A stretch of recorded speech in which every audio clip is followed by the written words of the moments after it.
নমস্কার সুপ্রিয় সুধী, সুপ্রভাত। ঠিক সকাল 7টা।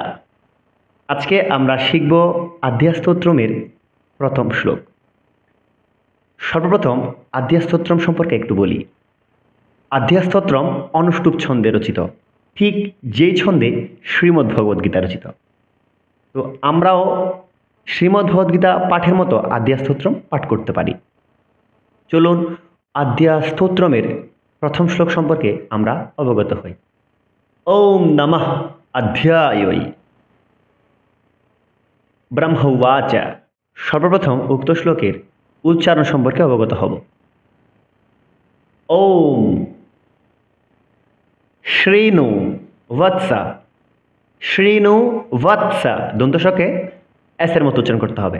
শ্রীণু বৎস প্রবক্ষ্যামি, কিয়কে ক্ষ উচ্চারণ করতে হবে।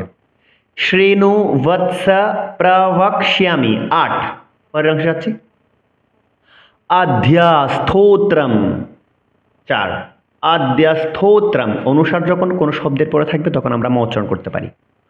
আদ্যাস্তোত্রম মহাফলম। প্রথম অংশ শেষ। বললাম না ঠিক শ্রীমদ্ভগবদ্গীতার মতো 8, 8, 16। পরের অংশে যাচ্ছি। ইয়ঃ পঠেৎ সততম ভক্ত্যা স এব বিষ্ণু বল্লভঃ।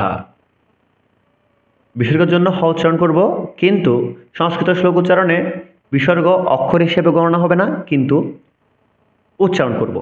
পুনরায় বলছি, স এব বিষ্ণু বল্লভঃ। চলুন একটু সুর দিয়ে পাঠ করার চেষ্টা করি। ওম নমঃ অধ্যায়ৈ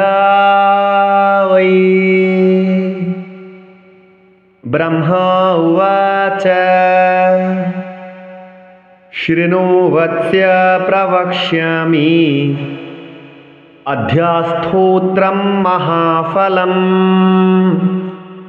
ইয়ঃ পঠেৎ সততম ভক্ত্যা স এব বিষ্ণু বল্লভঃ।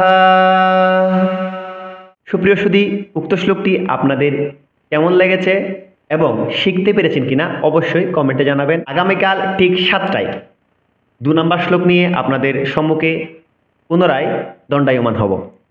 সকলকে অসংখ্য ধন্যবাদ। নমস্কার। জয় সনাতন, জয় মা কালী।